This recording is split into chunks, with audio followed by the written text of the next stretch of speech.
Good morning मेरे दोस्तों, मेरे भाइयों, मेरे साथियों। मैं विनीत आप सभी का स्वागत करता हूं संदीप क्लासेस पर। जैसा कि आप सभी को पता है कि हम साइंस की क्लास डेली वे में ले रहे हैं, जिसमें प्रीवियस ईयर क्वेश्चन आपके रह रहे हैं। प्रीवियस ईयर कुछ रह रहे हैं। आज से जो स्टार्ट कर रहे हैं, आज से अपना जो 20 क्वेश्चन का सेट जो चल रहा था वही चलेगा। अब आप अभी जो आज का निर्णय जो दिल्ली हाईकोर्ट ने आपके जो वैकेंसीज पे प्रोसेस पे उस पर स्टे लगा दिया फिर से, कि उसका जो प्रोसेस है वो नहीं होगा अब आगे, जब तक उसका कोई फाइनल डिसीजन नहीं आ जाता है कोर्ट का। तो अब देखो कब तक वो डिले होता है, कब तक एग्जाम होता है। आप लोग हार नहीं मानना है, पढ़ाई करते रहना है, क्योंकि रेलवे का कोई भरोसा नहीं कि कब डेट दे दे अपनी। मान लो अब लास्ट सुनाई आपकी 30 अक्टूबर को होनी है, तो 30 अक्टूबर को कहीं उसने फाइनल डिसीजन दे दिया, तुरंत डेट आ जाएगी, तो एक महीने में फिर पॉसिबल इतना होगा नहीं कि आप अच्छे से प्रिपेयर कर पाओ। इससे अच्छा है कि आप डेली वे में थोड़ा थोड़ा पढ़ते रहिए। इससे आपकी रेगुलरिटी भी मेंटेन रहेगी, आप फ्रस्ट्रेट नहीं होगे, स्ट्रेस नहीं होगे। थोड़ा बहुत पढ़ते जरूर रहिएगा और जो क्लास चल रही है इसको भी देखते रहिए। कोई डाउट रहता है तो आप कमेंट में छोड़ दिया करिए, कमेंट आपके प्रॉपर देखे जाते हैं। और जो यहाँ पढ़ाया जा रहा है वो जो चीजें समझ में आ रही तो अच्छी बात है, जो नहीं समझ में आ रही उसको थोड़ा थोड़ा लिखते जरूर चलिए, अपना नोट्स बनाते चलिए पतले पतले, तो उनको प्रॉपर रिवाइज करेंगे तो चीजें आपको धीरे धीरे समझ में आएंगी। चलो स्टार्ट करते हैं आज की क्लास को। आज की क्लास में जो क्वेश्चन रहने वाले हैं प्रीवियस ईयर ये रहने वाले हैं, और अच्छे अच्छे क्वेश्चन है, उसका फुल एक्सप्लेनेशन हम लोग देखेंगे, चारों ऑप्शन का पोस्टमार्टम देखेंगे। चलो स्टार्ट करते हैं आज की क्लास। आज की क्लास का जो पहला क्वेश्चन रहने वाला है आज की क्लास का ये। आज की क्लास का पहला क्वेश्चन है, मनुष्य शरीर में खून की शुद्धिकरण की प्रक्रिया को कहते हैं। अब खून की शुद्धिकरण की प्रक्रिया को कहते हैं। खून की शुद्धिकरण की प्रक्रिया की बात की जाएगी तो खून की शुद्धिकरण की प्रक्रिया की बात की जाएगी तो दो तरीके से होगी। दो तरीके से मतलब दो तरीके से, जैसे मान लो एक होगा ऑक्सीजन को जोड़कर एक तरीका ये ऑक्सीजन को जोड़ के आपके ब्लड का शुद्धिकरण हो, तो ये करेगा कौन? ये करेंगे आपके फेफड़े। ये करेंगे आपके फेफड़े कि आपके ब्लड में ऑक्सीजन को जोड़ेंगे और ब्लड को शुद्ध करेंगे। जो दूसरा है तो वो आप क्या करेंगे, ब्लड से यूरिया को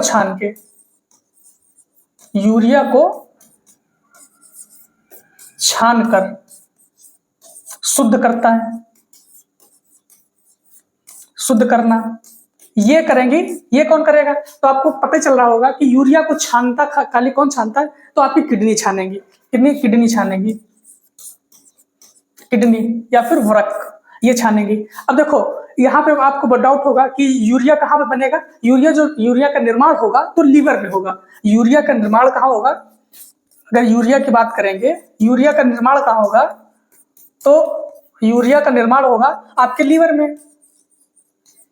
में होगा। ठीक है।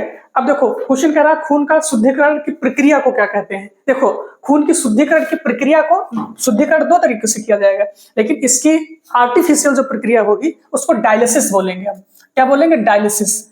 आपने ये टर्म डायलिसिस सुना होगा। जैसे किडनी खराब हो जाते हैं तो उनको आर्टिफिशियली जो किडनी काम करना बंद हो जाती है तो आर्टिफिशियली उनको डायलिसिस करवाना पड़ता है, हॉस्पिटल में ले जाके महीने में एक बार जरूर करवाना होता है। तो आर्टिफिशियल तरीके से यूरिया को छानता है फिर आपके ब्लड से, तो वो डायलिसिस हो गया। अब देखो ये इसका एक्सप्लेनेशन है। आप यूरिया के बारे में जान लो। यूरिया पहला एकमात्र रसायन है जिसको लैब में खोजा गया था। इसके खोजने की बात करें, ये पहला रसायन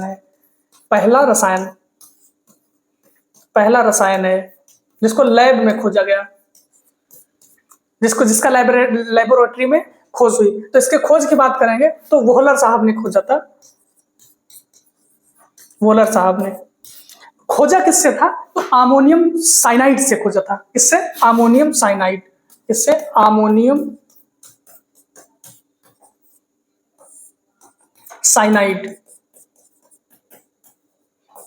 साइनाइड से यूरिया बनाया था। ठीक है। अब यूरिया में सबसे ज्यादा मात्रा अगर पूछेगा तो क्या होगा? तो नाइट्रोजन होगा। नाइट्रोजन कितना? 46%। जो लोग गांव से विलेज से अपना बिलोंग करते हैं उनको पता होगी ये चीज कि यूरिया में नाइट्रोजन का कंटेंट 46% होता है। क्योंकि जैसे आप बोरी का कट्टा लेके आते हो ना, तो उस पर लिखा होता है 46% नाइट्रोजन उसमें। तो इसका आंसर क्या हुआ? इसका आंसर आपका हुआ डायलिसिस। इसका आंसर डायलिसिस हुआ। देखते हैं नेक्स्ट क्वेश्चन को। जो जो चीजें समझ में नहीं आ रही उनको नोट करते चलिए, प्रॉपर नोट करते चलिए, जैसे जिस तरीके से हम बता रहे हैं उस तरीके से आप भी समझते चलिए। होल्ड वाइज SO4 के एक अणु में कितने परमाणु होते हैं? कितने परमाणु होते हैं? देखो, अगर परमाणु की बात करेगा परमाणु की, परमाणु की, तो परमाणु कैसे होगा? ये गिनने से हो जाएगा। किससे? गिनने से। गिन लीजिए, देखो गिन लीजिए कैसे। NH4 का होल ट्वाइस, देखो 4, ये 4 एक 5, ठीक, 5 दूना 10। अब देखो 4 इसके ऑक्सीजन के और एक ये कितने? 5 5, तो कितना हुआ? 15। तो आंसर कौन सा हुआ? Answer B is correct. देखो 4 एक 5 दूनी 10, 10 एक 11, 11 4 15। आंसर कौन सा हुआ? आंसर 20 सही हो जाएगा। गिन ले, परमाणु, अगर परमाणु की बात करेगा तो गिन लेना, सिंपल। तो आंसर कौन सा हुआ? आंसर 20, आपका 15 सही होगा। देखो अगर बात करेंगे परमाणु की, तो परमाणु की खोज किसने की थी? डाल्टन ने। परमाणु की खोज किसने की? डाल्टन ने। देखते हैं नेक्स्ट क्वेश्चन है, यदि एल्युमिनियम की संयोजकता 3 है, मतलब एल्युमिनियम की संयोजकता 3 है और ऑक्सीजन की 2 है। एल्युमिनियम की 3 है, ऑक्सीजन की 2 है, तो एल्युमिनियम ऑक्साइड की रासायनिक सूत्र क्या होगा? देखो, जिसकी संयोजकता बोले दूसरे पे देखना है। मान लो एल्युमिनियम की 3 बोला है, तो इसको ऐसे लिख लेना है, एल्युमिनियम की 3 संयोजकता बोला है तो 3 यहां लगाओ, और ऑक्सीजन की 2 है तो इसको यहां लगाओ। इस तरीके का कहीं कुछ दिख रहा है आपको? दिख रहा है? हाँ दिख तो रहा है, ये दिख रहा है। Option D correct. क्योंकि देखो संयोजकता किस पे देखेंगे? बाजू वाले पे देखेंगे, अपने बगल वाले पे देखेंगे। देखो एल्युमिनियम की संयोजकता 3 बोला है, लेकिन ये 3 पे होगा नहीं, होगा किस पे? ऑक्सीजन पे होगा। अपने बाजू वाले पे देखना है। किस पे देखना है? अपने बाजू वाले पे। जैसे ऑक्सीजन पे 2 संयोजकता बोला है, तो ऑक्सीजन पे 2 नहीं देखना है, किस पे? एल्युमिनियम पे 2 देखनी है। ठीक है, अब इसको ऐसे भी देख सकते हो, ऐसे करो इसको, एल्युमिनियम की 2 हो जाएगी, ऑक्सीजन की 3 हो जाएगी। तो इस तरीके का कौन सा दिख रहा है? आपका एल्युमिनियम ऑक्साइड दिख रहा है। ऑप्शन डी आपका सही हो जाएगा, ऑप्शन डी ठीक हो जाएगा। देखते हैं नेक्स्ट क्वेश्चन है, रक्त का इनमें से कौन सा घटक ऑक्सीजन का परिवहन करता है? ऑक्सीजन का परिवहन। देखो ऑक्सीजन के परिवहन की बात करेंगे तो देखो प्लेटलेट्स क्या करेंगी? प्लेटलेट्स का कमेंट में बताइएगा सारी चीजें। अब प्लाज्मा का काम बताइए, WBC का काम बताइए और RBC का काम बताइए। तो देखो RBC जो काम करेगा, RBC ये क्या करेगा? ये ऑक्सीजन का परिवहन करेगा। ऑक्सीजन का परिवहन करता है। ये ऑक्सीजन का परिवहन करता है। ऑक्सीजन का पूरी बॉडी में आपके ऑक्सीजन को सर्कुलेट करता है ब्लड में घुल के, खून में घुल के पूरे बॉडी में सर्कुलेट करता है। WBC की बात अगर करेंगे तो WBC क्या करेगा? ये रोगों से लड़ने की क्षमता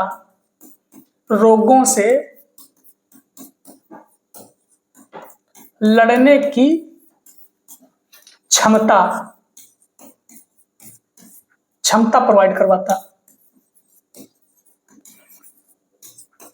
करवाता। देखो इसको WBC को पुलिसमैन ऑफ द बॉडी भी कहते हैं। इसको क्या बोलेंगे? इसको पुलिसमैन ऑफ द बॉडी बोलेंगे।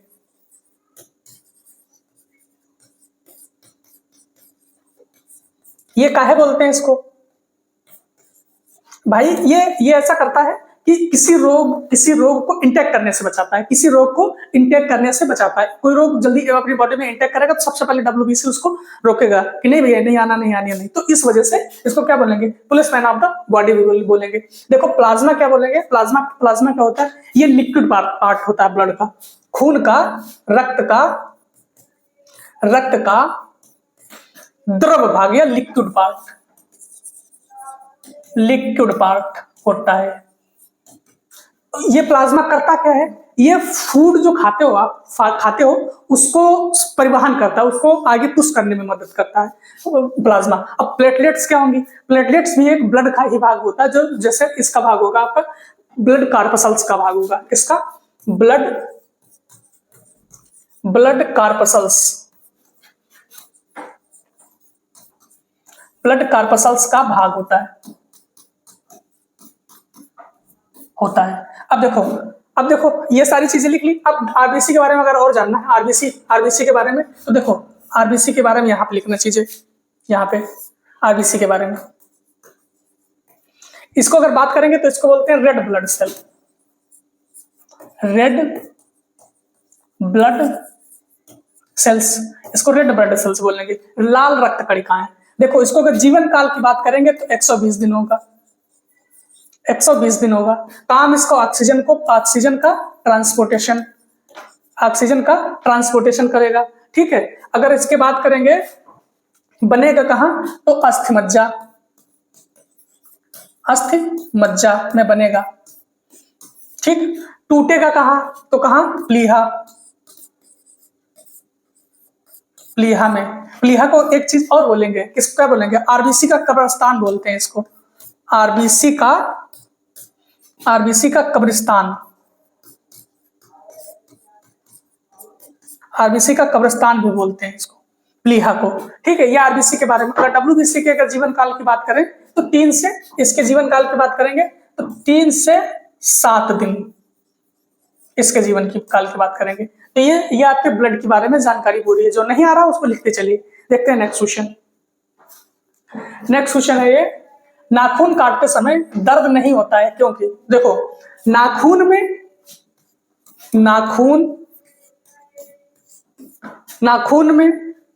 खुर में, नाखून में जैसे जानवर के खुर होते हैं ना, उन खुर में, बालों में, देखो क्या होगा, इनमें सब में अगर प्रोटीन की बात करेगा, तो कैरोटीन प्रोटीन होगा, जो कि खुर में भी होगा, बालों में भी होगा और नाखून में भी होगा। और इसको काटने से दर्द क्यों नहीं होता, यही क्वेश्चन है ना। नाखून काटते समय दर्द नहीं होता क्योंकि, देखो इनमें से कोई नहीं, ये तो ऑप्शन खैर नहीं होगा। नाखून कैल्शियम फास्फेट के बने होते हैं। देखो कैल्शियम और फास्फेट का बना क्या होगा, कैल्शियम और फास्फेट की बनी होगी आपकी बोन। कौन बना होगा, बोन मतलब हड्डी बनी होगी कैल्शियम और फास्फेट की। कैल्शियम और फास्फेट जिस पे अभी बात करेंगे। तो देखो नाखून शरीर का बेकार हिस्सा है। भाई बेकार हिस्सा क्यों, बेकार हिस्सा तो नहीं है, नाखून शरीर का बेकार हिस्सा है। नाखून में चोट लग जाती है, अगर जो ऊपर बढ़ जाता है उसको तो आप काट सकते हो, लेकिन वो दर्द करेगा। जो रेड वाला पोर्शन रहता है उसको काटोगे तो दर्द करेगा, तो ये भी नहीं होगा। क्या होगा, नाखून मृत कोशिकाओं के द्रव द्वारा बने रहते हैं जिनमें रक्त संचरण नहीं होता है। बात ठीक कह रहा है, मृत कोशिकाओं से बने रहते हैं जिसमें रक्त का परिवहन नहीं होता है, रक्त का संचरण नहीं होता है। तो आंसर कौन सही हो जाएगा, आंसर आपका ए ही सही होगा। आंसर ए सही होगा कि नाखून मृत कोशिकाओं से बने होते हैं, इसमें ब्लड का सर्कुलेशन, रक्त का सर्कुलेशन नहीं होता है। तो आंसर आपका ए सही हो जाएगा, ए सही हो जाएगा। अब देखो इस पे बात करते हैं रक्त की बात तो पहले क्वेश्चन में की। अब कैल्शियम फास्फेट की बात कर लेते हैं। तो कैल्शियम फास्फेट की बनी होगी आपकी हड्डी, ठीक है, कैल्शियम फास्फेट की बनी होगी। अब फास्फेट जैसे बात करेंगे तो फास्फेट की बात करेंगे। देखो फास्फेट देखो फास्फेट या फास्फोरस, देखो ये 2 तरीके का होगा। एक तो सफेद फास्फोरस, एक होगा लाल फास्फोरस। अब देखो जो सफेद फास्फोरस रहेगा इससे बनी होंगी बोन। जो लाल फास्फोरस रहेगा इससे बनी होती है माचिस, ठीक है, माचिस। इसमें एक चीज डिफरेंस है, जो ये है कि ये जो सफेद फास्फोरस है ये 40 डिग्री सेंटीग्रेड पर पुनः जलने लगता है, अपने आप जलने लगेगा, अपने आप जलने लगेगा। लेकिन इसमें ऐसा नहीं होता है, लाल फास्फोरस अपने आप नहीं जलेगा, ये अपने आप नहीं जलेगा, ये अपने आप नहीं जलेगा, ठीक है। तो ये फास्फोरस के बारे में जानकारी। कैल्शियम के बारे में तो आप जानते हो कि कैल्शियम आपकी कैल्शियम और फास्फेट की हड्डी बनी होती है। अब कैल्शियम की मात्रा किसमें सबसे ज्यादा होगी, तो देखो कैल्शियम सबसे ज्यादा, कैल्शियम किसमें मात्रा ज्यादा होगी, कौन कौन सी चीज खाएं जो अब आपकी कैल्शियम सबसे ज्यादा होगी, तो इसके लिए मिल्क, दूध पियो। मिल्क में सबसे ज्यादा कैल्शियम पाया जाता है, कैल्शियम पाया जाएगा। और अगर बात करें हड्डियों के बारे में, तो हड्डियों से बीमारी होगी रिकेट्स और ऑस्टियोमालाइसिस। रिकेट्स छोटे बच्चों में होगी, ऑस्टियोमालाइसिस वयस्क या यंग लोगों में होगी। और इसकी बीमारी की बात करें, इसके विटामिन की बात करें, तो विटामिन डी रहेगा जो रिकेट्स को दूर करेगा। तो देखते हैं नेक्स्ट क्वेश्चन। नेक्स्ट क्वेश्चन है अपना, निम्नलिखित में से कौन सा अंग मनुष्य के उत्सर्जन या एक्सक्रेटरी सिस्टम का अंग नहीं है। एक्सक्रेटरी सिस्टम के जो अंग है पहले वो देख लो। उत्सर्जन, उत्सर्जन अंग, उत्सर्जन अंग कौन कौन से होंगे, देखो देखो उत्सर्जन अंग कौन कौन से होंगे, आप ही सोच के बताओ कौन कौन से एक्सक्रेटरी सिस्टम हो सकते हैं। तो देखो नंबर 1 आपके किडनी, ठीक, एक्सक्रेटरी सिस्टम का भाग है, ठीक है। नंबर 2 आपका मूत्राशय, मूत्राशय किडनी के ही अंदर बहुत सारे जो उसके अंदर आएंगे, तो किडनी के अंदर आएंगे। और एक्सक्रेटरी सिस्टम के अंदर जैसे आपकी बड़ी आंत, बड़ी आंत जो गुहा से, जो गुदा से जुड़ी रहती, ठीक। देखो किडनी की बात करें तो किडनी रहेगी एक्सक्रेटरी सिस्टम में। तो और हाँ, जैसे स्वेटिंग होती, पसीना, तो पसीना जैसे आता है ना, तो एक एक्सक्रेटरी सिस्टम, जिससे स्वेटिंग इनको होती है, एक्सक्रेटरी सिस्टम उसको कह सकते हो ना। तो देखो गुर्दा एक्सक्रेटरी सिस्टम का भाग है, मूत्र वाहिनी भी एक्सक्रेटरी सिस्टम का भाग है, और मूत्र मार्ग भी एक्सक्रेटरी सिस्टम का भाग है। जो गर्भाशय है वो एक्सक्रेटरी सिस्टम का भाग नहीं है, ये भाग नहीं है। तो हमसे क्या क्या कह रहा है, कौन सा अंग है जो एक्सक्रेटरी सिस्टम का भाग नहीं है, जो एक्सक्रेटरी सिस्टम का भाग नहीं है, तो कौन सा भाग नहीं है, वो है आपका गर्भाशय। गर्भाशय देखिए, इसको एक बार देखिए, जैसे मान लो आपकी ये किडनी है, ठीक,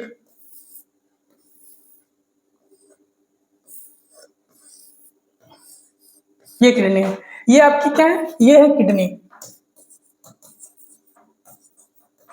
ये किडनी है। अब देखो इसका जो जो ये क्या रहेगा आपका मूत्राशय, मूत्राशय, ये मूत्राशय होगा, ये मूत्र मार्ग होगा, मूत्र मार्ग, ये मूत्र मार्ग होगा। और मूत्र वाहिनी किसको बोलेंगे, इनको बोलेंगे मूत्र वाहिनी, मूत्र वाहिनी, मूत्र वाहिनी। ये क्वेश्चन ऐसे नहीं करवा रहे हैं, इसको ऊपर से नीचे अरेंज करने में भी क्वेश्चन पूछा है रेलवे में, कि ऊपर से नीचे की तरफ अरेंज कीजिए, इसी को पूछा है, इसी को कि ऊपर से नीचे की तरफ अरेंज करो इसको। तो ऐसे अरेंज करना, मूत्र वाहिनी, मूत्राशय और मूत्र मार्ग, ऐसे। इसका फिगर भी पूछा है कि फिगर सही करेक्ट कौन होगा, फिगर करेक्ट कौन होगा, एक एक चीज बता रहे हैं, एक एक चीज पूछा है उसमें। तो इसमें कौन सा, इसमें देखो मूत्रवाहिनी पहले, फिर मूत्राशय, फिर मूत्र मार्ग। किडनी के यूनिट की बात करेंगे, अगर किडनी की यूनिट का होगी तो नेफ्रॉन, नेफ्रॉन, ये किडनी की यूनिट रहेगी। आपकी किडनी की यूनिट क्या रहेगी, नेफ्रॉन। छोटे छोटे नेफ्रॉन लाखों की संख्या में प्रेजेंट रहते हैं। तो इसका आंसर कौन सा होगा, गर्भाशय रहेगा, जो कि एक्सक्रेटरी सिस्टम का भाग नहीं है। अब देखते हैं नेक्स्ट क्वेश्चन। नेक्स्ट क्वेश्चन ये है, नेफ्रोलॉजी के साथ जुड़ा है, वही क्वेश्चन है जो हमने पीछे भी करवाया। नेफ्रोलॉजी किसके साथ जुड़ा होगा, तो किसके साथ, गुर्दा या किडनी, गुर्दा या किडनी, गुर्दा या किडनी के साथ जुड़ा होगा। देखो फेफड़ों का काम क्या होगा, ऑक्सीजन को जोड़ के, ऑक्सीजन को जोड़कर रक्त को शुद्ध करना, रक्त को शुद्ध करना, ठीक है। जिगर मतलब लीवर, जिगर मतलब लीवर, जिगर मतलब लीवर। लीवर करता क्या है, लीवर की अगर स्टडी को बात करेंगे तो हेप्टोलॉजी, हाँ हेप्टोलॉजी।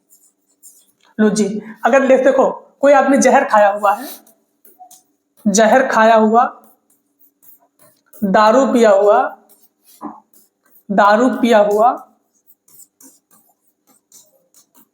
दारू पिया हुआ है तो किस चीज की जांच करेंगे? तो जांच करेंगे किसके? उसकी लीवर की। जांच करेंगे उसके लीवर की, तभी पता चलेगा कि वो क्या खाया, किस चीज से मरा, किस चीज से उसको दिक्कत हुई, क्या नहीं दिक्कत हुई, उसके फिर लीवर की जांच करेंगे। ठीक है, तो इसका जो आंसर होगा नेफ्रोलॉजी, नेफ्रोलॉजिस्ट किसका है? जो आपका गुर्दे का है, किडनी का। ठीक है, तो आंसर इसका हुआ सी। देखते हैं नेक्स्ट क्वेश्चन। नेक्स्ट क्वेश्चन है औसतन औसतन कितनी बार बिजली धरती पर गिरती है?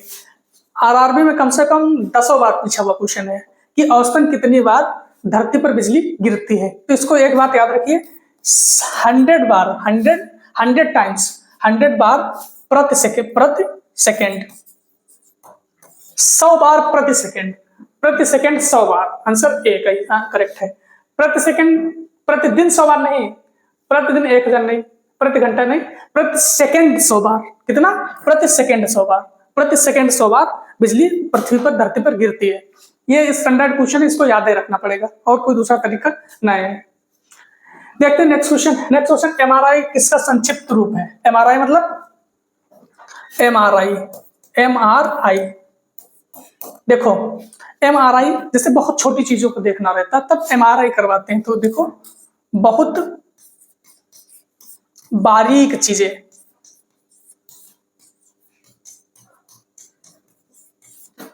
देखनी रहेंगी,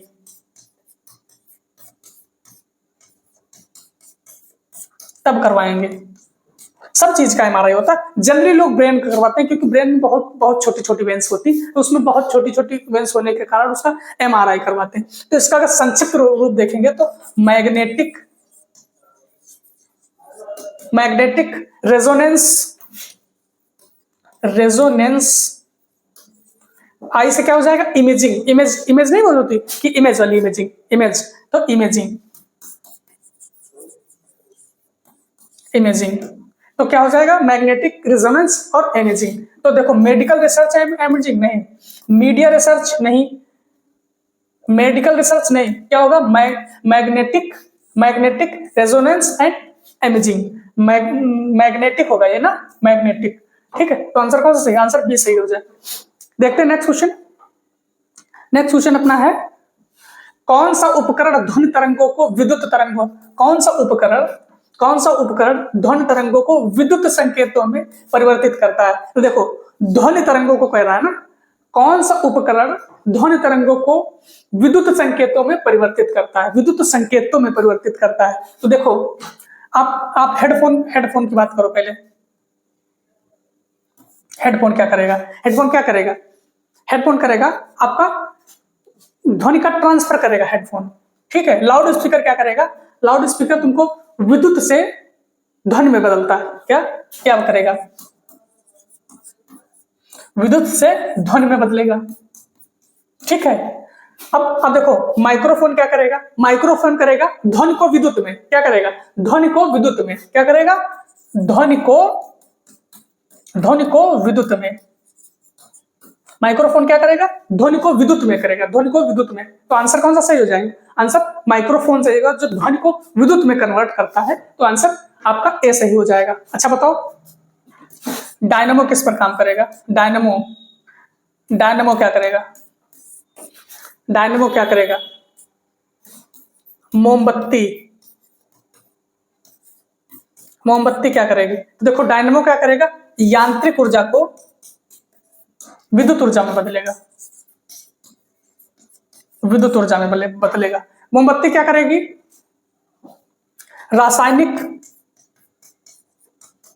रासायनिक ऊर्जा को प्रकाश ऊर्जा में बदलेगी, प्रकाश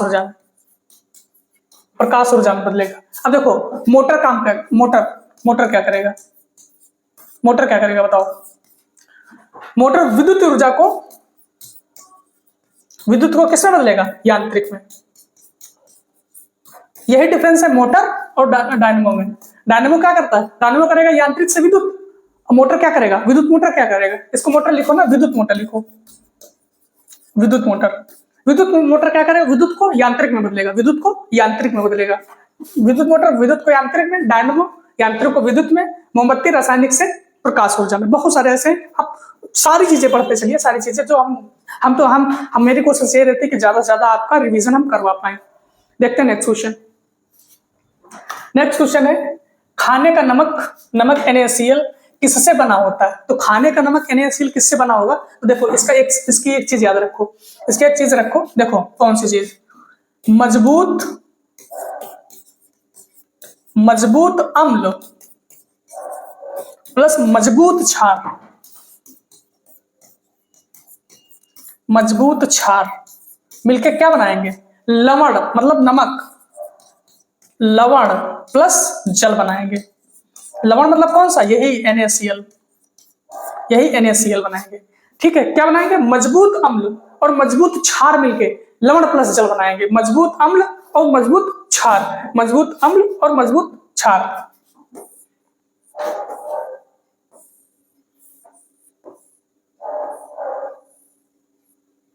ठीक है, तो आंसर कौन सा हो जाएगा? आंसर कौन सा हो जाएगा? मजबूत अम्ल और मजबूत क्षार। देख लीजिए, एक मजबूत अम्ल और एक कमजोर क्षार नहीं, एक कमजोर अम्ल नहीं, एक मजबूत अम्ल और मजबूत क्षार मिलकर क्या बनाएंगे? लवण प्लस जल बनाएंगे। लवण प्लस जल, ये स्टैंडर्ड इक्वेशन बहुत बार पूछे गए रेलवे में, बहुत बार, कम से कम 10वीं बार। हर एक पिछली बार रेलवे के एग्जामों में हर एक तीसरे सेट में ये पूछी जा रही थी। कहीं इसका फार्मूला पूछ ले, कहीं इसका ये पूछ ले रहे हैं, और इसमें और बहुत सारी चीजें देखो, जैसे एक चीज इधर देख लो, इधर अगर देखेगा, मजबूत अम्ल प्लस कमजोर क्षार, तो ये क्या बनाएगा? ये बनाएगा अम्लीय लवण, अम्लीय लवण प्लस जल। ये क्या बनाएगा? ये बनाएगा अम्लीय लवण प्लस जल। क्योंकि देखो मजबूत क्या है? मजबूत अम्ल है ना, मजबूत अम्ल है, तो मजबूत जब अम्ल है तो अम्लीय के साथ में जाएगा, तो अम्ल के साथ में जाएगा। मजबूत अम्ल है तो अम्ल के साथ में जाएगा। कमजोर क्षार के साथ में नहीं जाएगा, किसके साथ में जाएगा? अम्ल के साथ में जाएगा। तो आपका क्या बनाएगा? अम्लीय लवण प्लस जल। इसी तरीके से एक दूसरा भी होगा, इसी में देख लो, देखो कमजोर अम्ल और मजबूत क्षार, ये क्या बनाएगा? ये बनाएगा क्षारीय लवण, ये बनाएगा क्षारीय लवण प्लस जल। इसी वजह से देखो मजबूत अम्ल मजबूत क्षार है ना, इसी वजह से इस इक्वेशन को क्या बोलते हैं? उदासीन इक्वेशन। क्या बोलेंगे? ये भी पूछा हुआ क्वेश्चन, उदासीनीकरण। ये भी क्वेश्चन पूछा हुआ है, ये भी पूछा है कि मजबूत अम्ल मजबूत क्षार में कौन सा उसमें प्रोसेस होगा? तो उदासीनीकरण प्रोसेस होगा। क्या? उदासीनीकरण अभिक्रिया होगी। कौन सी अभिक्रिया होगी? उदासीनीकरण अभिक्रिया होगी। ये भी पूछा हुआ क्वेश्चन है, ये सारी चीजें पूछी गई हैं। देखते हैं नेक्स्ट क्वेश्चन है अपना, मानव मस्तिष्क का वजन कितना होता है? मानव मस्तिष्क का वजन कितना होगा? तो देखो मानव मस्तिष्क का वजन उसके पूरे शरीर का 2% होता है। देख लो आंसर कहाँ है। मानव के कुल वजन का लगभग 2%, हाँ 2% होता है। देखो 8% किसी हाल में नहीं होगा, 12% भी नहीं होगा, 15% भी नहीं होगा। अब मानव मस्तिष्क की बात चलिए तो देख लो मस्तिष्क के बारे में देखो, मानव मस्तिष्क देखो, अगर मेल की बात करें तो कितना होगा? 1450 ग्राम। अगर फीमेल की बात करें तो कितना होगा? 1350 या 1350, इसके अप्रॉक्स होगा। ठीक है, अब देखो अगर मस्तिष्क के भाग की बात करें तो 3 पार्ट होंगे इसमें। देखो सबसे बड़ा कौन सा? Forebrain, midbrain, hindbrain. 3 part होंगे, forebrain, midbrain, hindbrain. सबसे बड़ा भाग कौन सा होगा? फॉर ब्रेन, ये बड़ा पार्ट होगा, बिगेस्ट पार्ट होगा, सबसे बड़ा पार्ट फॉर ब्रेन। इतनी चीजें पर समझ में आई, तो इसका आंसर क्या हो गया? पूरे वजन का 2% वेट मस्तिष्क का होता है। देखते हैं नेक्स्ट क्वेश्चन है, तीसरे सेल में इलेक्ट्रॉन की अधिकतम संख्या होती है। देखो इलेक्ट्रॉनों की संख्या होगी कितनी? देखो कक्षा में इलेक्ट्रॉनों की संख्या, इलेक्ट्रॉनों की अधिकतम संख्या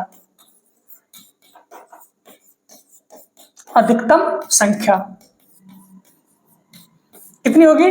2n स्क्वायर। 2n स्क्वायर, इसको याद रखिए कि कक्षा में इलेक्ट्रॉनों की अधिकतम संख्या कितनी होगी? तो 2n स्क्वायर होगी। 2n square. देखो क्या कह रहा है तीसरे सेल में, तो देखो पहले सेल में KLMN, देखो पहला सेल ये हुआ ना, दूसरा ये हुआ, तीसरा ये हुआ और चौथा ये हुआ। तो देखो 2n स्क्वायर रखोगे इसमें, 2n स्क्वायर, ठीक बात है। तो n की जगह 1 रखो, n की वैल्यू 1 है, ये n की वैल्यू है, ये किसकी वैल्यू? n की। तो n की वैल्यू 1 रखोगे तो इसमें कितना आएगा? 2, ठीक है। और n की जगह 2 रखोगे तो कितना आ जाएगा? 2 की पावर 3 हो जाएगा, तो 8 हो जाएगा ना, ठीक है। अब n की जगह 3 रखोगे तो कितना हो जाएगा? n की जगह 3 रखोगे तो 8 तो यही हो जाएगा, दूनी 16 हो जाएगा कि नहीं हो जाएगा? अब देखो n की जगह 4 रखो तो कितना हो जाएगा? 32। करके देखो ये चीज ना, देखो यहाँ पे 2 इंटू n की पावर 3 रखो, 2 की पावर 3, देखो 8 दूनी 16, यहाँ पे 2 है, n की जगह कितना रखना है? 4 रखना है। n की जगह कितना रखना है? 4। पावर कितनी है? 2। तो 4 चौको 16 दूनी 32, ये कितना? 4 8, ये सॉरी ये गलता लिखे ना, तो 4 दूना 8, ये 8 होगा, ये 8 होगा, ये 8 होगा, ठीक, ये भी 8 होगा। ऐसा रखो ना, 2 की पावर 2 की जगह n की जगह 2 रखो तो 2 दूनी 4 दूना 8, यहाँ पे रखोगे तो 2 दूनी 4 दूना 8, हाँ ठीक है, गुड। ये चीजें हैं, कुछ गलत तो नहीं किए हैं?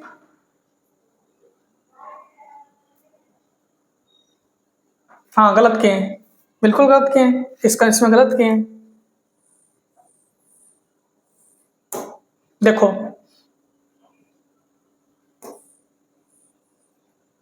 देखो क्या करना है, n की जगह 3 रखना है, तो 2 है ये, ठीक।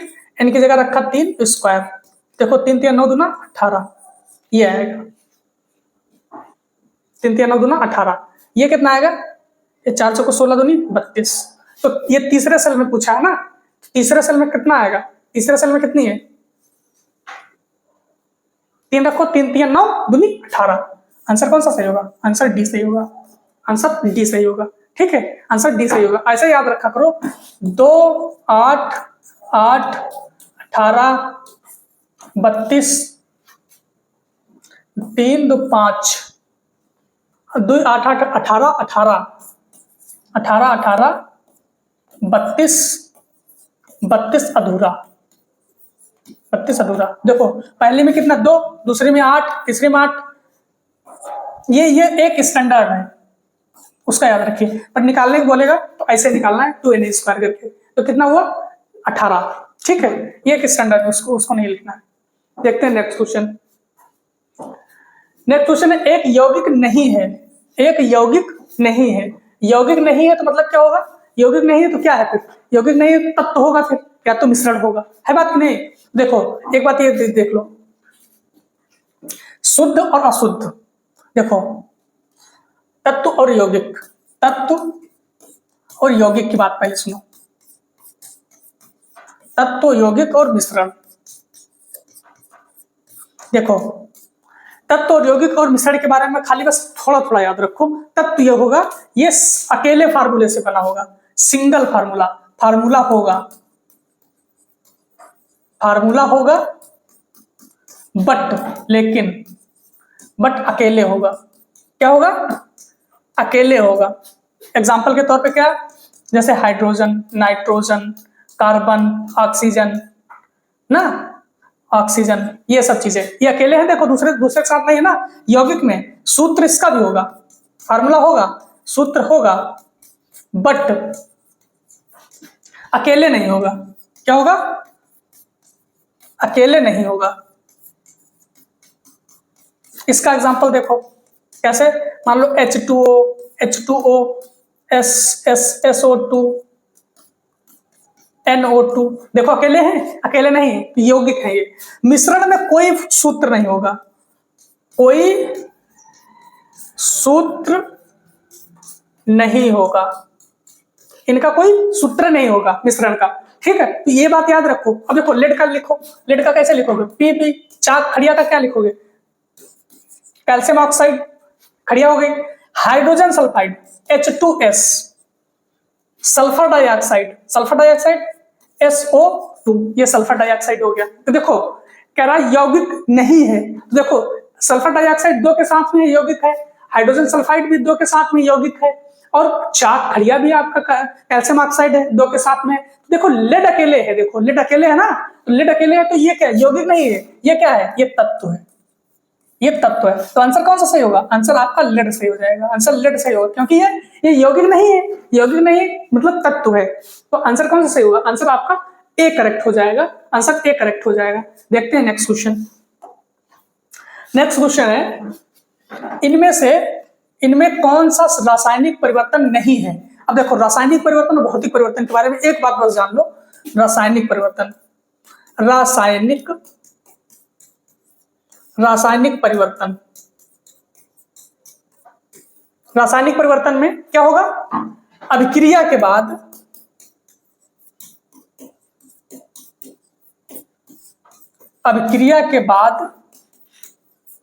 जो ना मिले, जो जैसी अभिक्रिया हुई थी वैसा ना मिले, जो ना मिले उस तरीके का, जिस तरीके का हमने उस पर अभिक्रिया की थी उस तरीके का ना मिले, ठीक है, तो क्या कहेंगे, रासायनिक परिवर्तन। फिर दूसरा भौतिक परिवर्तन, भौतिक परिवर्तन क्या कहेंगे, भौतिक परिवर्तन वो परिवर्तन है जो अभिक्रिया के बाद मिल जाए हमको, मिल मतलब जिस तरीके से उस पर प्रोसेस हुआ वो तरीके से वो उस प्रोडक्ट मिल जाए। अभिक्रिया के बाद, याद करने का तरीका है, इसको ऐसे याद रखना, अभिक्रिया के बाद जो मिल जाए, ऐसे याद रखो इसको, जो मिल जाए। देखो एग्जाम्पल के तौर पे, जैसे इसमें एग्जाम्पल याद रखो, कौन सा एग्जाम्पल, जैसे लोहे में जंग लगना, लोहे में जंग लगना, कागज का जलना, कागज का जलना। देखो लोहे में जंग लग गई एक बार, फिर तुम जैसा लोहे का पहले था वैसा ला सकते हो, नहीं ला ही नहीं पाओगे, वो खराब हो जाएगा, उसको वेस्ट हो जाएगा। कागज को एक बार आग लगा दो, जला दो, तो उसको पुनः तुम कागज बना सकते हो, नहीं बना सकते, वो वेस्ट हो जाएगा। अब देखो जो मिल जाएगा, तो इसमें एग्जाम्पल के तौर पे क्या याद रखोगे, जैसे देखो पानी से बर्फ बनना, पानी से बर्फ बनना, देखो पानी से बर्फ बना है, लेकिन बर्फ से पानी फिर बन जाएगा, मिल जा रहा ना हमको, जो हमने अभिक्रिया पहले की थी उस अभिक्रिया से मिल जा रहा ना हमको। तो देखो पानी से बर्फ बना, फिर बर्फ से पानी बन जाएगा। इसमें एक और एग्जांपल याद रखिएगा कि दही बनना, दूध से दही बनना, दही बनना, ठीक।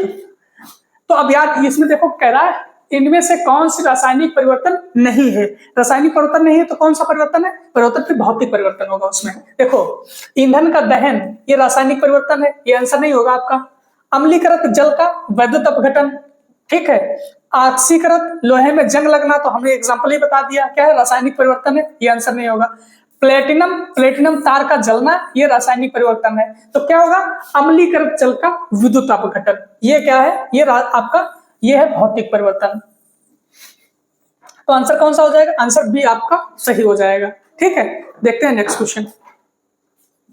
नेक्स्ट क्वेश्चन है आपका, डैश एक रासायनिक परिवर्तन नहीं है, रासायनिक परिवर्तन नहीं मतलब भौतिक परिवर्तन है, कॉन्सेप्ट हमने उसमें समझा दिया। तो भौतिक परिवर्तन कौन सा होगा, एक अंडा का पकना, ये रासायनिक परिवर्तन है, ये रासायनिक परिवर्तन है, पूछा रासायनिक परिवर्तन नहीं है। केक को ब्रेक मतलब तोड़ना, केक को ब्रेक करना, तो ये एक रासायनिक परिवर्तन हो जाएगा। केला सड़ना रासायनिक परिवर्तन हो जाएगा। देखो आइस क्यूब का पिघलना, ये भौतिक परिवर्तन है, तो आंसर कौन सा हो जाएगा, आंसर आपका बी हो जाएगा, बी इज करेक्ट आंसर इसमें, क्योंकि देखो कह रहा रासायनिक परिवर्तन नहीं है, तो बाकी 3 तो रासायनिक परिवर्तन है, तो जो रासायनिक परिवर्तन नहीं है वो आंसर बी है कि क्यूब आइसबर्ग का पिघलना। देखते हैं नेक्स्ट क्वेश्चन। नेक्स्ट क्वेश्चन है, डैश एक शुद्ध पदार्थ है। देखो मैंने उस कॉन्सेप्ट में बताया था, शुद्ध अशुद्ध, शुद्ध अशुद्ध बताया था ना। तो शुद्ध में क्या होगा, शुद्ध में होगा, देखो शुद्ध जो होगा, शुद्ध दो भागों में बटा है, एक होगा तत्व, एक होगा यौगिक। यौगिक अशुद्ध में केवल मिश्रण रहेगा, अशुद्ध में केवल क्या रहेगा, मिश्रण। अशुद्ध में केवल मिश्रण रहेगा, केवल मिश्रण रहेगा। ठीक है, देखो शुद्ध मतलब या तो तत्व होगा या तो यौगिक होगा, मिश्रण का तो कोई काम ही नहीं है, मिश्रण तो अशुद्ध है। देखो वायु क्या है, वायु तत्व है, वायु क्या है, वायु एक मिश्रण है। दूध क्या है, दूध तो मिश्रण है, दूध का फार्मूला नहीं पढ़े हो। मेथेन क्या है, CH4 है, CH4 है। चीनी का घोल का कोई फार्मूला पढ़े हो, नहीं पढ़े हो। वायु का कोई फार्मूला पढ़े हो, नहीं पढ़े हो। तो देखो मिश्रण क्या होगा, आपका शुद्ध पदार्थ क्या होगा, मेथेन होगा। मेथेन जो कि क्या है, जो कि एक यौगिक है, जो कि एक यौगिक है, जो कि एक यौगिक है। ठीक है, यौगिक जरूर है बट शुद्ध है, यौगिक है बट शुद्ध है वो। तो आंसर कौन सा, answer B is correct, B आपका आंसर सही होगा। देखते हैं नेक्स्ट क्वेश्चन। नेक्स्ट क्वेश्चन है, हवा एक है, हवा एक है, हवा क्या है, हवा देखो शुद्ध मिश्रण है। देखो शुद्ध बिल्कुल नहीं कह सकते, एक लाइन इसके बारे में हवा का याद रखो। हवा क्या है, हवा क्या है, हवा शुद्ध तथा अशुद्ध मतलब तत्व तथा यौगिक। शुद्ध, शुद्ध मतलब तत्व तथा यौगिक, यौगिक का मिश्रण है।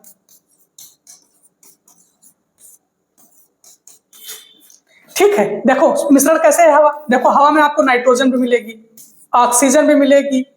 ठीक, ये तो देखो शुद्ध है, ये तो मतलब तत्व है, ये तो देखो तत्व है, ये तत्व है। बट हवा में आपको SO2 भी मिलेगी, सल्फर डाइऑक्साइड भी मिलेगी। ठीक है, नाइट्रोजन डाइऑक्साइड मिलेगी। ठीक है, कार्बन डाइऑक्साइड भी मिलेगा। ठीक है, तो ये सब क्या है, ये सब यौगिक हैं, ये सब यौगिक हैं, ये सब यौगिक हैं, ये सब देखो तत्व हैं, ये भी मिलेंगे। तो देखो अगर इसका हवा क्या है, परफेक्ट आंसर ढूंढोगे तो देखो तत्व और यौगिक का मिश्रण है, तत्व तथा यौगिक का मिश्रण है। आंसर ढूंढो, केवल मिश्रण है, केवल मिश्रणों का मिश्रण है, नहीं केवल शुद्ध तो होगा नहीं, केवल तत्वों का मिश्रण है। केवल तत्व होते तो सिर्फ ये होते, आपको नाइट्रोजन, हाइड्रोजन, कार्बन है, इस तरीके की चीजें होती बस। बट खाली ये चीजें नहीं है, खाली ये चीजें नहीं, ये भी चीजें प्रेजेंट है आपने। तो कौन सा आंसर होगा, तत्व तथा यौगिक दोनों का मिश्रण है, तत्व तथा यौगिक दोनों का मिश्रण है। तो आंसर कौन सा सही हो जाएगा, आंसर डी आपका करेक्ट हो जाएगा, आंसर डी सही हो जाएगा। देखते हैं नेक्स्ट क्वेश्चन। नेक्स्ट क्वेश्चन है, मानव अस्थि में दो हड्डियां आपस में कैसे जुड़ी रहती हैं। दो हड्डियों की बात कर रहा है। देखो दो हड्डियां कैसे आपस में जुड़ी होंगी। देखो अब हड्डियों की बात करेगा, ये कैसे जुड़ी रहेंगी।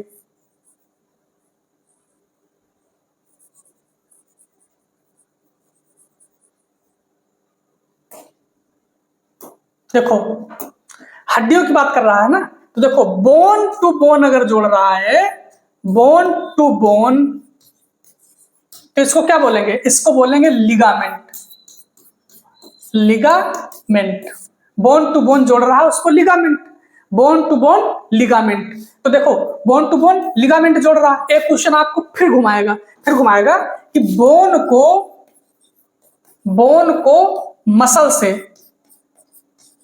मसल्स से जोड़ता, तो कौन जोड़ेगा, बोन को मसल से कौन जोड़ेगा, तो जोड़ेगा आपको क्या जोड़ेगा, टेंडन जोड़ेगा। बोन्स को मसल से कौन जोड़ेगा, टेंडन। दो ही क्वेश्चन है ज्वाइंट पे दो ही क्वेश्चन बनेंगे, या तो बोन टू बोन जोड़ेगा या तो बोन टू मसल जोड़ेगा। ठीक है, तो बोन टू बोन जोड़ेगा उसको लिगामेंट बोलेंगे। तो इसको याद करने का देखो, बा बोन ला, तो ऐसा नहीं, इसको ऐसे याद रखो। बबली तो याद रख सकते हो ना, बोन टू बोन लिगामेंट, बस बोन टू बोन लिगामेंट, बच गया तो tendon, bone to bone ligament बच गया जो tendon, bone to bone ligament बच गया जो टेंडन। ठीक है, तो इसमें क्या बोला है, मानव शरीर की दो अस्थियां आपस में जुड़ी हुई थी, बोन टू बोन पूछ रहा है तो क्या होगा, लिगामेंट होगा। लिगामेंट हमारा आंसर कहाँ पे, ये है आंसर बी आपका सही हो जाएगा, बी आपका सही हो जाएगा। देखो सबसे छोटी हड्डी पूछा है, तो सबसे छोटी हड्डी कहाँ पाई जाएगी, ये कान में पाई जाएगी। नाम की बात करेंगे तो स्टेपीज, क्या स्टेपीज, ठीक है। कान में अगर हड्डियों की बात करेंगे तो 6 होंगी, 3 इसमें और 3 इसमें, ठीक है। जोड़ों से मांसपेशियों की कोई, तो आंसर कौन सा सही हो जाएगा, आंसर आपका सही हो जाएगा बी, लिगामेंट, जिसको अस्थिबंध भी बोलते हैं।